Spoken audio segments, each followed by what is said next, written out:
Cool. And Ernest is great. Ernest can Let's suck see. my... Hello. Well, I watched. You can say it. Your hello, yeah. So I watched this fucking movie. It was called The Frozen Ground. It had starred Nicolas Cage and John Cusack as a rapey murderess. 18 years ago, that would have been a huge Hollywood release. Like John Cusack and Nicolas Cage in a movie together. Oh my god! Yeah. Maybe like right around the between The Rock and Con Air. Yeah. It would have been like this. Cusack was coming off of all those, romantic or comedies, and he was really. I mean, I still like him, but he definitely doesn't have the same star power as he used Fast to. Times at Ridgemont High guy?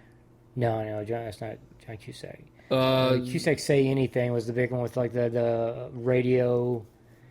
Yeah, I think. What are you talking about? That might be like. Sean Penn. Maybe Sean Penn you're thinking of. High Fidelity was another one of his big ones. Serendipity. Grosse Point Blank.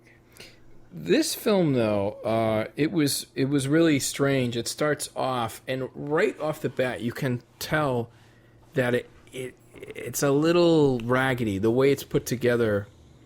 I love these like wilderness films or like films in Alaska. I always think of The Edge. I love The Edge or The Gray or wilderness films. I like the one The Hunter with Willem Dafoe.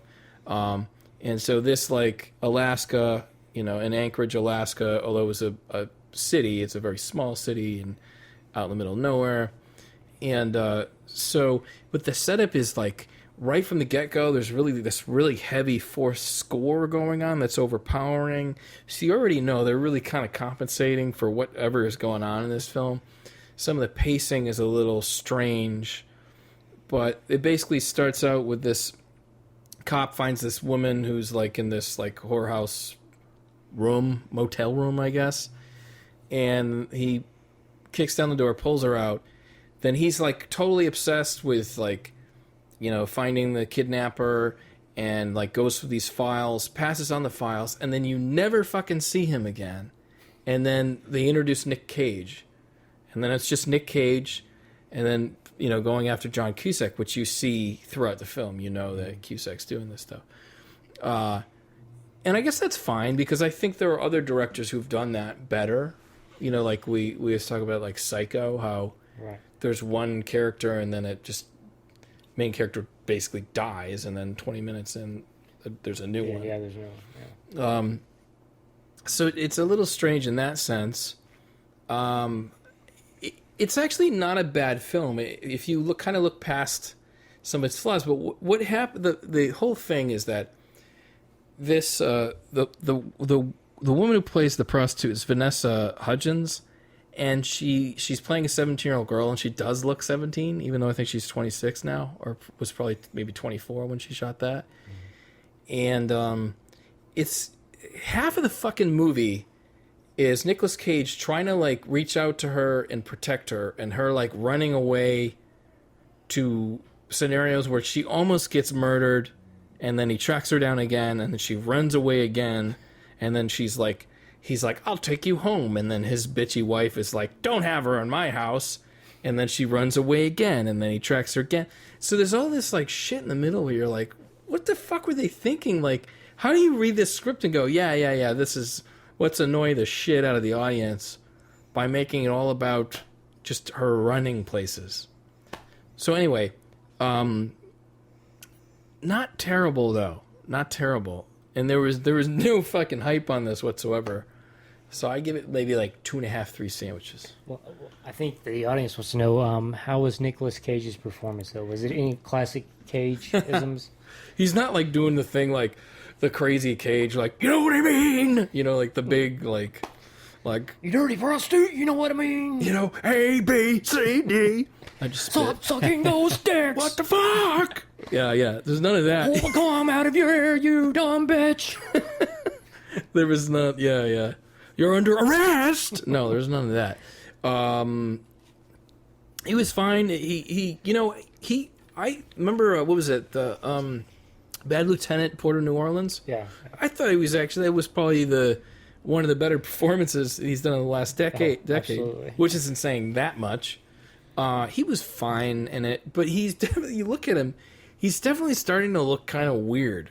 I mean, that's not to say we look fucking weird, but, he's got these really sharp features, and he's just starting to age, but he's got these, those really piercing eyes. Sometimes I look at him like, he's a weird fucking looking guy, He's becoming a creeper. Yeah, so, I don't know. And, Vanessa Hudgens her performance was a little uneven, a little weird. You could tell she'd been, really heavily coached and was really trying to do the thing, but just kind of came off as not always believable. And then, honestly, a lot of the script was extremely predictable, conversationally. He's like, she's like, oh, did your sister die? And he's like, I don't want to talk about it. And he's like, tell me about being a hooker. And she's like, fuck you. And he's like, okay, I'll tell you about my sister. And then they eat pizza. Anyway, so, yeah, that's about my son. Any questions? I don't know. Wow. Well, I guess Cusack was good. I was gonna say What'd they have on their pizza? It was plain cheese, roller skating rink pizza. Anchovies. That cool. Cusack was a good. It was really interesting. He plays like a restaurant or a bakery owner, and he's got a really religious wife and family. And when they're away, it seems like they go away every couple of weeks. He kind of has his rape dungeon filled with stuffed heads of taxidermy animals. And then he basically changed the women up, I guess rapes them and hits them around, and then he's got a private plane, flies them out, and then has them run around and run away, and he shoots them with a gun and buries them and collects stuff from them. So he plays a pretty good creeper. It reminds me of actually Christopher Nolan's Insomnia, which I actually really love that movie for some reason. It's not amazing, but I really like it. This is if you've watched Insomnia, and you want to watch a less taught, more disorganized, slightly more mediocre Insomnia, then check out The Frozen Ground. Nice. Good sell. I've actually been to Anchorage, Alaska. Really? It's a very weird place. It looks, or for me, coming from small town south and not seeing many big cities at the time, going there, it looked like a big town, but when you're actually walking around, this is a small podunk little fuck town. Really? It had that same feel. Northern Exposure, the TV show, is it's almost so right on, because the Inuits, I believe, they were walking around. I saw a fucking moose on the street. Walked into a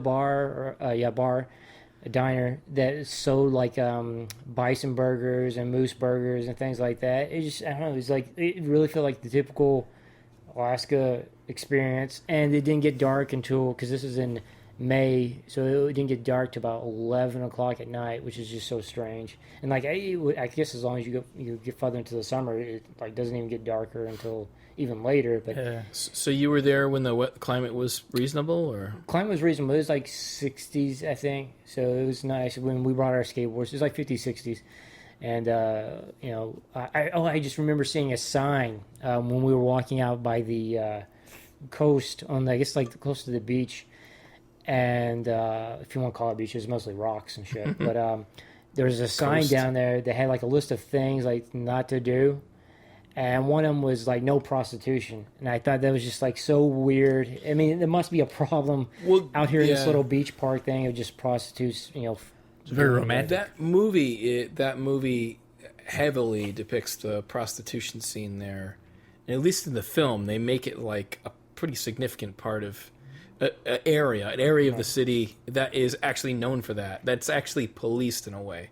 It's almost it's there's a real gray area with it. Apparently they just let it fucking happen because they're otherwise everyone will murder each other. Just let all this happen. No, I don't know. It just seems Sounds like it's a Wild West almost. I don't know what it is, but at least the film depicted that there was sort of like a red light district, and it really was cops pretty much just looked the other way at it, unless there was a crime that happened, you know? I mean, my feeling is any place where the government pays you to live there is probably not a good place to live. Yeah, well, that's interesting. What do they pay? I'm not How sure. much? I'm not sure the rate nowadays, but I know at least at one time they were paying people to actually live in Alaska. Like if you lived there, they gave you so much a year. Wow. So I mean that says. I mean, like it was beautiful. Like the parts that I did see was beautiful, and it was like a sort of like a throwback, like you say, like almost sort of stepping into like a western, just like the animals walking the streets of a major city, and that we're not talking about like a dog. We're talking about like a full-grown moose. Those things are fucking dangerous, yeah. too. Or Yeah. at least the videos I've seen of them stomping people's heads in. Yeah, I mean, I guess that's the reason why people don't even mess with them. It's just like, leave those things alone. But yeah. Did he have his little squirrel running around with him? No squirrels. But I did see a Russian chasing after him. You know what? Before I forget, the ending credits of this was nice. And then a tall Russian woman, and then a short one. Yes. With a mustache. Okay, so at the end of the credits, it's like really somber. Like they captured this guy for like killing like 20 women, and then it breaks into like some sort of like 90s sounding like Sonic Youth. Like I can't even like what's this really cheesy song? Who let the dogs out? Ooh. Well, it does that to pictures of real dead women that were found, like portraits of women that, because it's based upon a true story. So portraits of dead people. So it's like, I can't, whatever. It's like, black hole sun, won't you come? And then it's like fucking real pictures of dead people. And you're like, what the fuck is going on? Like that's not the kind of thing that you... I want to break out my flannel. Yeah. Like, even flow, dead women, portraits in your face. Some serial killer did this. You should feel bad. Yep. So that was weird. That made the whole sensation much weirder. Oh, the movie was weird too. Yeah. I get you. Yeah. So it definitely sounds like a movie I should check out. It's a fucking weird. It's no less. Sounds like a shit fest. Yeah, it is shitfest.